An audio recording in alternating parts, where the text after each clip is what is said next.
Seguimos en esta tertulia de miércoles 13 de marzo de 2024. Estamos con Eleonora Navata, Diego Irazábal, Bruno Gili y Leonardo Costa. En la ciudad argentina de Rosario, ayer fue encontrada una nueva amenaza contra el gobernador de la provincia de Santa Fe, Maximiliano Puyaro. Hasta que Puyaro no pare, vamos a matar. El que avisa no traiciona, dice el texto que volvió a estremecer a la población rosarina, ya muy golpeada por una ola de violencia terrorista desatada por bandas de narcotraficantes. Recordemos, en menos de una semana fueron ejecutadas 4 personas, 2 taxistas, un chofer de ómnibus y un pistero de una estación de servicio, personas elegidas al azar por sicarios enviados para reclamar contra lo que fue el endurecimiento de las condiciones de reclusión en las cárceles locales. Las autoridades provinciales habían ordenado requisas en las celdas y habían controlado a los presos formándolos en los patios, arrodillados y con los torsos desnudos, lo que dio lugar a imágenes similares a las que se han visto en El Salvador, gobernado por Nayib Bukele. La serie de asesinatos derivó en una especie de toque de queda voluntario, con suspensión de las clases, porque las familias no quieren enviar a sus hijos al colegio o a la escuela, paro del transporte y afectación además de servicios de salud, combustible y recolección de basura, entre otros. El Ministerio de Seguridad Nacional anunció que comenzará mañana jueves un operativo de saturación de las calles en coordinación con las fuerzas federales que fueron enviadas por el Gobierno Nacional. Mirándolo desde Uruguay, mirándolo nosotros desde acá, ¿qué lecciones entienden que podemos sacar de este espiral de violencia en Rosario? A ver, los escucho. ¿Quién quiere arrancar? Dale, Bruno. Como decíamos en alguna otra tertulia, es un tema que obviamente ninguno, en lo personal no soy un experto ni nada, pero todos es sintomático que hace 1 año y medio o 2 que todos empezamos a seguir estos temas y tratar de entenderlos más allá de lo que uno lee en los diarios, en los medios. Y de hecho en algunas de las actividades que estoy participando hoy, hemos realizado un evento y vamos a hacer otros eventos en el corto plazo con autoridades y expertos nacionales y extranjeros para discutir esto de la convivencia y la violencia y el narcotráfico, y ahora en Argentina el narcoterrorismo. Entonces, está arriba de la mesa. O sea, Rosario, siempre decíamos, ¿no? Rosario parecía la ciudad más parecida a Montevideo, ¿no? Porque es una ciudad del tamaño de Montevideo, es un puerto. Los rosarinos son bastante parecidos a nosotros. Entonces, es un riesgo y efectivamente la situación hay que prestarle atención e intentar entenderlo. Nunca las cosas son iguales, pero lo que es claro es que, como hemos hablado en otra tertulia, el crimen organizado viene, tomando acción en todo Sudamérica. Ha ingresado a las democracias más potentes, que eran Chile, Argentina, y empezando a haber eventos en Uruguay, ¿no? De hecho, hasta Costa Rica, ¿no? También. Bueno, por eso digo, no ha respetado ni las democracias, más fuertes de la región. Argentina, cuando uno lo piensa, es insólito. O sea, Argentina es un caso, toda la crisis argentina, que esto esté pasando en Rosario, en Argentina, que era la potencia sudamericana, social, económica, científica, que pase esto habla de un problema institucional de un país que cuesta entender cómo pudo llegar a lo que llegó, y ha explotado de esta manera. Entonces, esta es una primera reflexión, por lo cual lo peor que podemos hacer es pensar que esto acá en Uruguay no va a llegar por explicaciones del color que se nos ocurra. Entonces, yo creo que lo mejor, el peor, como se dice en estadística, error tipo 1, tipo 2, lo mejor es suponer que puede pasar y actuemos respecto a tratar de evitar o minimizarlo. Eso, como primera conclusión. Que hay para aprender, habrá que seguirlo de cerca. Lo otro es que el otro tema que uno podría verlo es que empezamos con qué es lo que la población, y ahí hablamos todo como ciudadano, qué es lo que preferimos, ¿no? O sea, hay gente que le encanta ver esto que hizo Argentina ahora, de poner a los presos, sacarle fotos, ponerlos como si fueran esclavos del siglo, la Edad Media, y parecer que eso es una política pública. Yo creo que eso no es una política pública, yo creo que es una barbaridad y eso alimenta. Lo mismo que yo entiendo la situación, pero el video que ayer circuló de pegándole a esta persona, que no sé, no la quiero. Se trataba de subir subir, que no tengo claro si estaba o no, cuál es la situación psicológica o su situación de vida o de calle, y seguramente él pudo haber, capaz que él inició por la violencia. No son las respuestas que podemos festejar, porque en realidad que es un error. Yo creo que acá hay que seguir. Bruno está llamando la atención por las dudas sobre un video que se hizo viral ayer, para los que no sabían, en redes sociales, de una persona acá en 18 de julio tratando de subirse, aparentemente, ¿no? Por lo que se ve, tratando de subirse un ómnibus, discrepando después se supo que era una persona que también ingresaba al ómnibus, no es ni siquiera el chofer del ómnibus. y un taxista que para y le pega, ¿verdad? Y vos decías... Para no extorsionarlo, creo que el mensaje de violencia, o sea, de violencia. Entonces, obviamente que hay que actuar la ley, hay que prevenir, hay que actuar, hay que juzgar, hay que dar seguridad, todo eso está bien, pero no es un acto de ver quién es más guapo, más valiente, y es convertir todo en una guerra. Llevarlo al terreno de la guerra es todo un problema que yo creo que después México es la prueba. Calderón inventó en México esta idea y miren lo que es México, está 10 veces peor que cuando Calderón llegó hace, no sé, 15 años, 20 años. O sea, es complejo el tema, es sumamente complejo. Yo tengo la expectativa y creo que en Uruguay hay mucha gente de todos los partidos preocupada por este tema y hablando de este tema, me consta, hablando entre ellos también.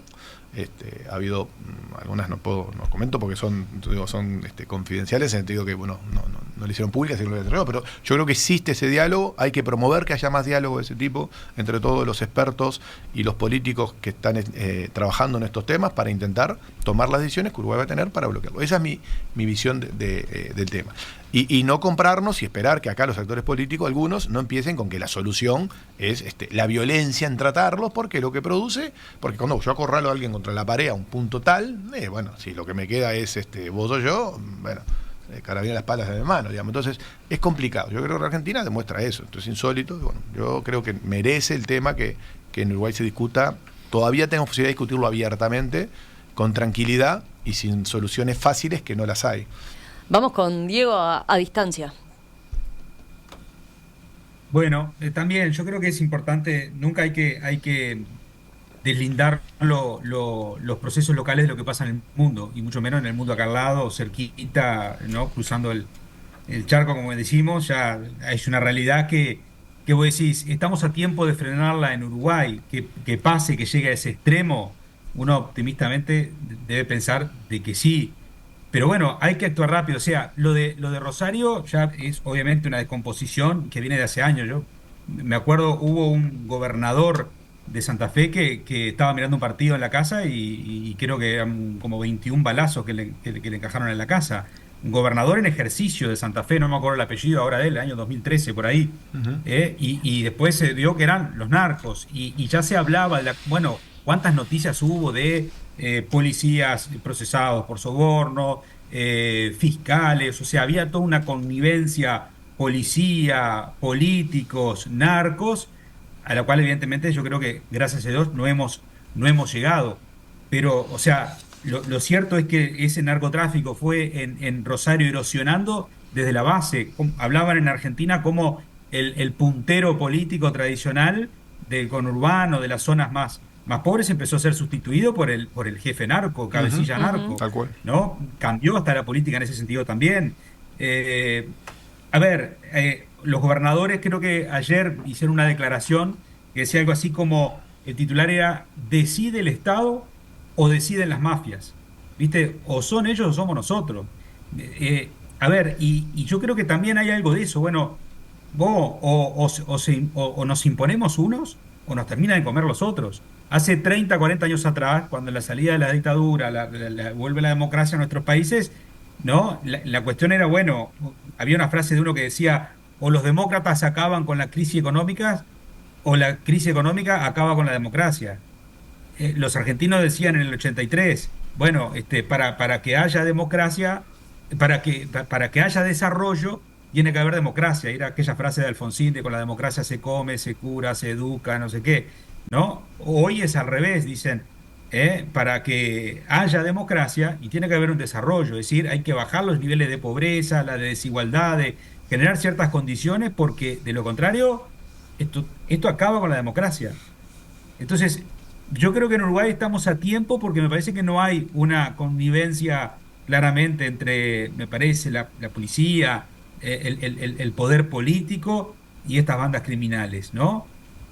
Ahora, si eso no se frena y no se hace retroceder a lo otro, y capaz que llegamos en un par de años, llegamos al extremo de donde ya sea noticia, ¿no? Que quede en evidencia ese vínculo tan claro entre la política, el narcotráfico, la justicia, los fiscales, y cuando la gente dice que esto ya está todo corrupto, y ahí vienen esas manifestaciones que yo comparto lo que dice Bruno, pero claro, termina un nivel donde la gente dice, ayer los argentinos andaban con una frase, prefiero los militares en la calle que los cementerios llenos de inocentes. a ver, es una falsedad, pero digo, pero la gente, la desesperación, termina yendo a esos extremos, ¿no? Me Vale, parece que hay, hay que separar lo que es el narcotráfico, dentro del narcotráfico lo que son los grandes traficantes y los grandes carteles y demás, y el narcomenudeo, que es el que genera este tipo de cosas. Al narcotráfico no le sirve esta escalada de violencia, no le sirve que los estados controlen más, no le sirven a los militares en las calles, los policías, eso no le sirve al narcotráfico, por lo tanto, al narcotráfico grande, ¿no? El que va de puerto a puerto, el que mete cargamentos en contenedores, no le sirven esas cosas. Bueno. Sí le sirve al narcomenudeo. Sí le sirve a las personas más vulnerables de los barrios de Rosario o de cualquier lugar que ingresan a estas actividades justamente por temas de vulnerabilidad social.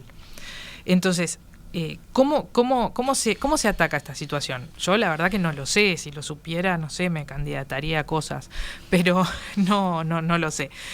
Sí creo que lo tenemos que pensar en esa clave. ¿Cuál es la solución de fondo?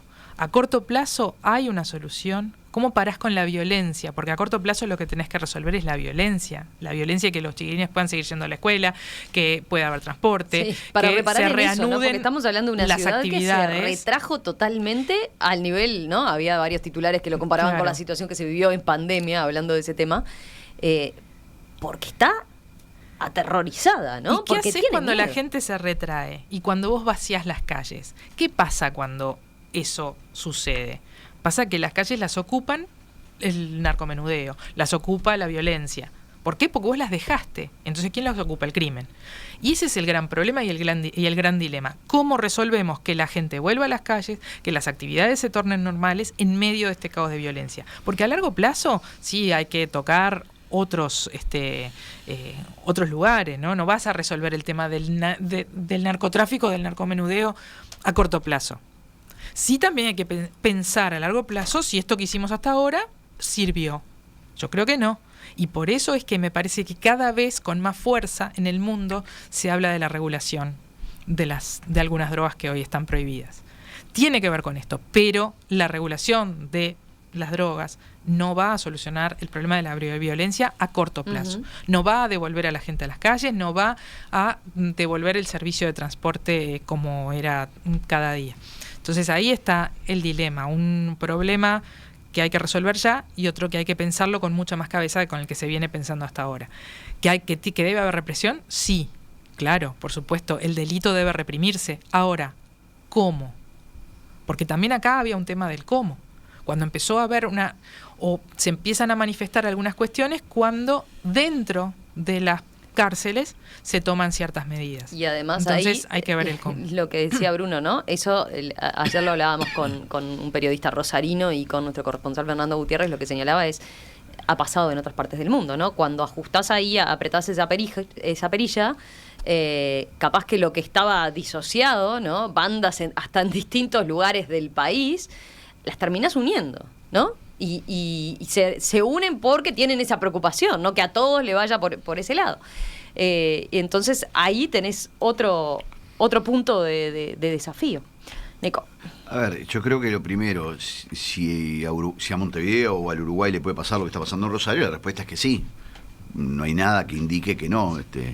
Eso de Rosario siempre estuvo cerca, puede ser una realidad. O sea, yo no veo que...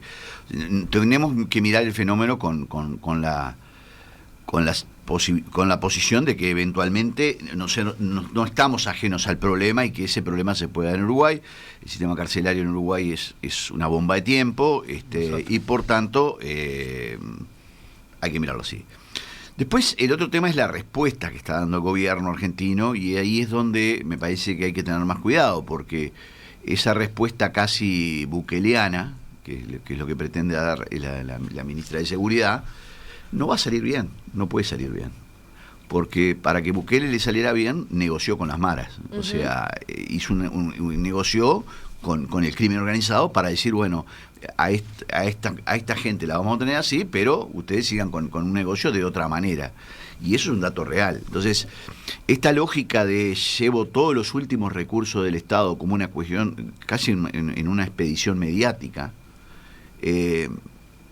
si los resultados, y que todo indica que los resultados difícilmente sean positivos, puede llegar a ser un tiro en el pie para el propio gobierno. Entonces, saber medir las respuestas frente a este tipo de cosas y no dar manija desde el propio poder, que es algo que además el gobierno de Milei tiene una expertise en eso, me parece que plantea el desafío de, si sale mal, llevo al ejército, ¿qué va a hacer el ejército?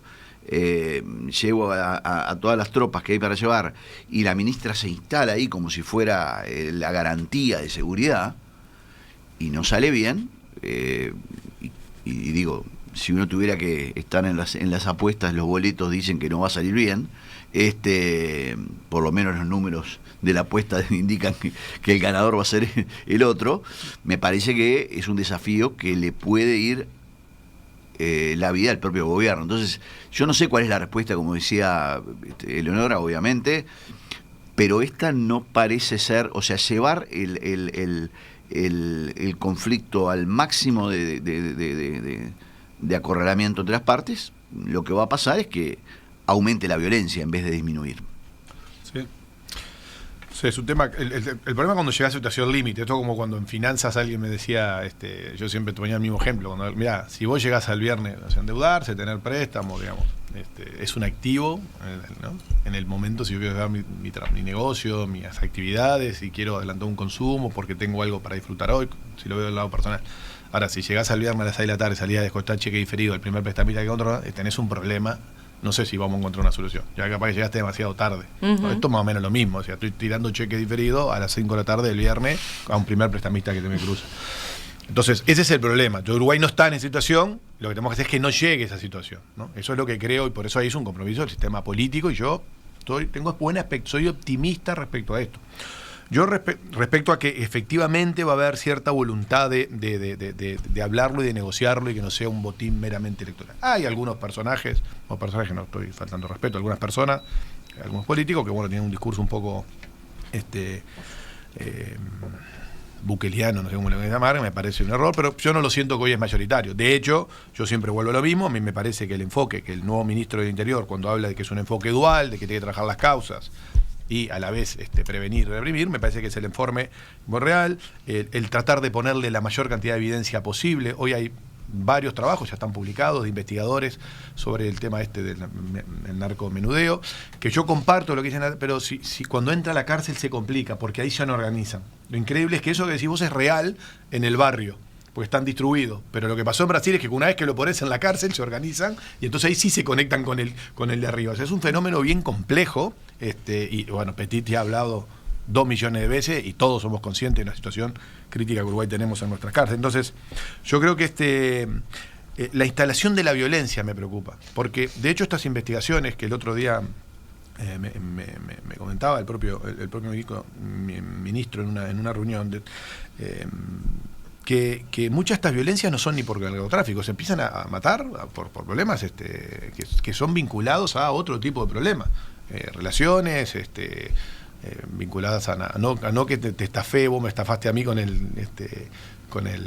la droga que te vendí, o me tomaste parte de mi territorio, que son temas personales o de otra dimensión. Eso la investigación de Rogido, ¿no? La Rogido, la investigación de Rogido, no me salía el nombre. Que claramente es mucho menor en la cantidad que pensamos, ¿no? El crimen los homicidios vinculados al narcotráfico. Entender bien qué nos pasa es necesario para no equivocarnos la respuesta. No estoy diciendo cuál la sé, pero quiero decir, me parece que es necesario ser muy fino y segmentar muy bien los problemas que tenemos para poder resolverlos, o no sé resolverlo de fondo, pero ponerle un límite a este riesgo. Como todo riesgo, todas las ciudades tienen riesgos, y uno gestiona, los evalúa, los mide, los identifica, los mide, los monitorea y tiene acciones para tomar. Hay que tratar de ser proactivo en esto, y en eso me parece que hay que dar un acto de confianza, y sí, los ciudadanos pedirle al sistema político que lo pongan en su justa dimensión, y a las instituciones. No estamos totalmente prevenidos, porque la semana pasada creo que hay un tema que todos sabemos, esto está pasando en Rosario, las armas que tenían muchos de los traficantes y las balas eran de policía, o sea, el armamento. Y acá hace poco creo que fueron presos 2 policías de Colonia porque le habían vendido armas a narcotraficantes, ¿no? O sea, viste, síntomas hay, así que no, creo que hay que darle la dimensión del problema real. Quiero creer que estamos lejos de lo que está pasando en Rosario. Diego también hablaba de eso, por eso lo cito. Gustavo dice, hablando de lo que señalaban, ¿no? Las medidas más duras adoptadas por o planteadas en su discurso por algunos de los actores políticos, dice Gustavo, por ejemplo, es un desafío para nuestro sistema político, porque el discurso de gente como esa es muy entrador también. Sí, claro. Y es cierto, ¿no? También a la hora de ir a pedir el voto, pienso ahora en la campaña. Diego, por ese lado, a ver. Sí, no, me saco un poquito de eso. A mí lo que me encantaría, hay una frase que yo ya he repetido varias veces en estas tertulias, es de Carlos Matus, que fue un ministro de Allende, que decía que las señales de alarma en el sistema político son inversamente proporcional a la importancia de los problemas. Problemas menores, pequeños, son los más ruidosos, son los que más ocupan la atención del gobernante, la agenda, en los medios, etcétera. En cambio, los grandes problemas, los problemas de fondo, ceban en silencio su bomba de tiempo. Yo me gustaría saber cuáles fueron esas señales de alarma que el sistema político argentino, de Santa Fe, de Rosario, no supo interpretar, no supo analizar, no supo escuchar hace 30 años atrás, 20 años atrás, 10 años atrás, que sin duda deben de haber ido hablando y anunciando lo que se les iba a venir.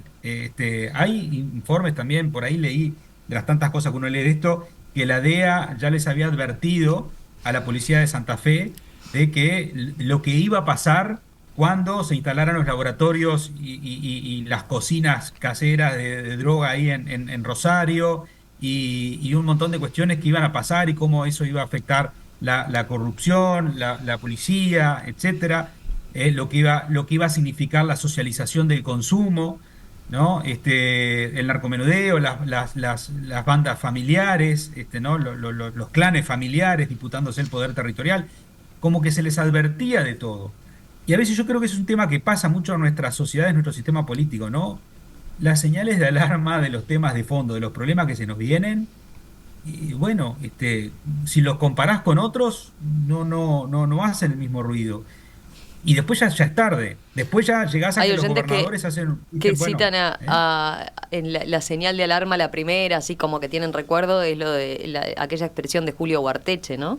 Sobre el avance que tenía el crimen organizado hace ya más de 10 años.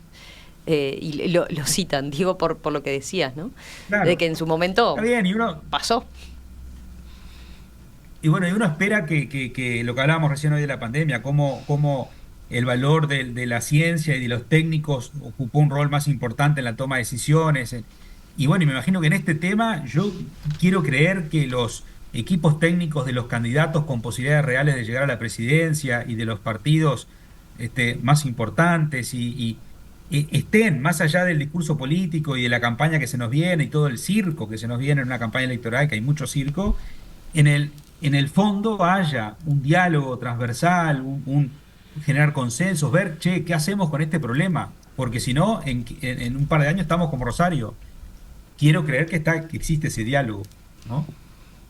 Nico. Sí, yo creo que comparto un poco lo que decía Bruno, de que el nuevo ministro del Interior tiene un enfoque muy razonable y responsable del tema. Creo que mayoritariamente el sistema político ve este tema con preocupación. Hay cosas que hay que hacer que no estamos haciendo, ¿no? Es decir, hay cosas que hay que hacer que no estamos haciendo. Y bueno, esperemos que pasada la campaña electoral los uruguayos podamos ver que hay ciertas cosas que hay que dar recursos al tema carcelario, a los temas de anticorrupción, a las políticas de inteligencia del Estado, que esperemos que pasada la elección se lo tome en serio y no sea simplemente una cuestión más, para evitar justamente que los discursos radicales sean los que primen, y que en base a esos discursos radicales podamos tener aparición de personajes que hasta ahora uno no lo ve, pero que en realidad prometan espejos de colores cuando en realidad muchas veces carecen de vocaciones democráticas. Pero bueno, veremos. Respecto a eso, yo soy bastante pesimista porque creo que esto de estar en campaña, o por lo menos de empezar una campaña, va a hacer que muchos candidatos y candidatas no digan las cosas que piensan o las cosas que pueden ser la solución y sí lo que la gente quiera escuchar, o de repente callen cosas porque pueda tener costos políticos. ¿Y por qué digo esto? Y lo ato con una cosa que dijo Bruno al principio. Ayer se dio esta situación de un trabajador del taxi que salió a defender a un trabajador del bus y golpeó o sacó del medio a una persona que estaba en la calle intentando pelear al del bus y eso. Fue un acto obviamente cargado de violencia y no quiero hablar de las buenas intenciones de uno y otro, eso lo voy a dejar de lado. La gente en las redes sociales y a nivel de comentarios festejaba eso y decía, qué bueno, mirá lo que hizo, cómo lo defendió. Y había un aplauso. Un senador aplaudió en redes sociales lo que pasó, ¿no? Había un aplauso a esa actitud violenta. Entonces, si la gente está aplaudiendo y está para aplaudir esas cosas, ¿cómo esperás que los candidatos y las candidatas digan públicamente que tal vez la violencia no sea el camino o que determinados tipos de acciones no sean el camino? Porque la tribuna está para pegar. Para eso. Entonces, es muy difícil este año que no le des a la tribuna lo que la tribuna quiere, porque en la tribuna están los votos. Los incentivos, dijera Candidatos Diego. blanditos, nadie quiere. Claro, el tema ese famoso de, no, este es blandito. Y eso no pagan política.